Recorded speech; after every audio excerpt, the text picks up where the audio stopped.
Hello everybody, this is Ogre Boy, and I'm going to be doing my review for the 2017 movie Happy Death Day.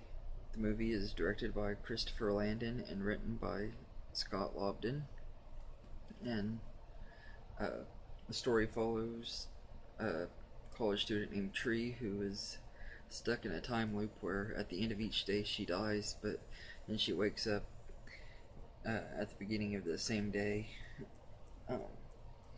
And has to relive the day over and over again until she finds out who the killer is and stops him from killing her, where she can move on with her life. um, it's a pretty good movie, pretty fast paced for the most part. The cast is really pretty good in this. Jessica Rothe plays Tree, and she does a really good job. At the beginning of the movie, Tree's this big stuck-up snob and everything, and as the movie progresses, her personality changes a lot, and we find out some of her backstory, why she's kind of the way she is and everything, and why she doesn't really talk to her father very much, and it's really a interesting story. And I really like how they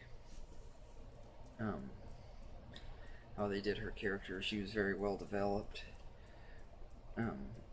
Israel Brosand plays Carter. He's a fellow student that I guess she had gone to a party with, and got drunk and everything. She woke up in his dorm room. I think she thought that they had sex, but I don't think they actually did, as it's confirmed later in the movie. But they have really good chemistry. The two actors really get along very well, and they have really good chemistry. Ruby Modine plays Lori, who is Tree's roommate. She's not in this movie a lot, but she's a really important part in the movie. I don't really want to say too much because I don't want to spoil it for anybody who hasn't seen it yet. Of course, if you've seen the trailers to the second one, then it's already been spoiled, but anyway, Rachel Matthews plays the leader of the sorority house that Lori and Tree live at, Danielle, and she's really stuck up and snobby, kind of annoying, but she fits the role really well and plays the character very good. Charles Aiken plays Gregory Butler, who's one of Tree's professors that she's having an affair with. And he's good and stuff. I mean, he's not in this movie very much, but he does a good job. And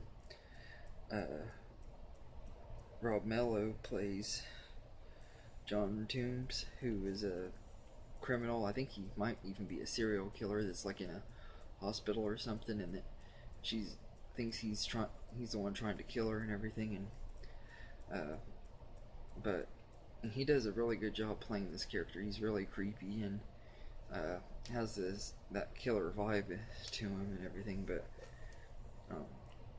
yeah, this movie is pretty good. That my main flaws are, it does have a little bit of a pacing issue. That there's a little bit in the middle that it's a little bit slow. Not too bad though. But surprisingly, I think that the supporting characters weren't really all that bad, and everything, they all had their purposes and everything. I like a lot of the slasher movies. They're not just there to die or anything. It's pretty much, it's really mainly just her that dies over and over again. There's a few other people that die a couple times, but then of course they're not full. They don't really die because of the time loop. But yeah, the score by Bear McCreary is pretty good. I think I liked his score for this one more than I did Hellfest, but I think he did a pretty good job on the score. The cinematography on this was alright. It's not like really anything special, but it was still pretty good. and everything. The cast was just really good. I do think that this movie should have had an R rating. I think that was another one of my big negatives with this movie. I think if it would have been rated R, it would have been a whole lot better. But um, I didn't really want to see this movie when I first found out that it was rated PG-13 because I saw all the trailers and I was like, man, this movie is going to be really good and everything. And then I found out it was PG-13. I was like, why does it have to be PG-13? And then people started telling me that it's a lot better than it looks and everything. And I was like, alright, I guess I'll give it a chance eventually. And then I saw the trailer for the second one when I went to see Halloween, and I was like, alright, I guess I'm going to give the first one a chance because this second one looks like it's going to be really good and everything. So I'm finally just now seeing it, and I think it was. I don't think I liked it as much as I was kind of hoping for after all everyone told me how good it was, but I still enjoyed it quite a bit. It was still a lot of fun, and I like how they balanced the humor, and it kind of had this romantic comedy type feel to it as well. It felt like it was a bunch of different genres at one time. I like how it did that.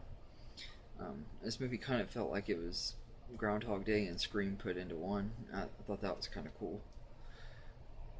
Um, but I don't think this was a perfect movie or anything, but it was still a lot of fun and definitely worth watching. Um, and I'm looking forward to seeing the sequel. I'll probably end up going to see it when it hits theaters in a couple of weeks. So um, I'll probably do a review for that one when it gets out. But I'd give Happy Death Day a 7.5 out of 10. I really enjoyed it. I think it could have been a lot better if it would have been rated R, but it's still a really good movie and a lot better than I ever expected it would be. And definitely worth checking out. But feel free to like, subscribe, and let me know what you think of this movie in the comments. Did you love Happy Death Day? Did you hate it? Are you excited for the sequel? Let me know what you think, and if there's any top 10 lists, movie reviews, movie series rankings, anything like that you'd like me to do, let me know in the comments and I'll get to them as quick as I can.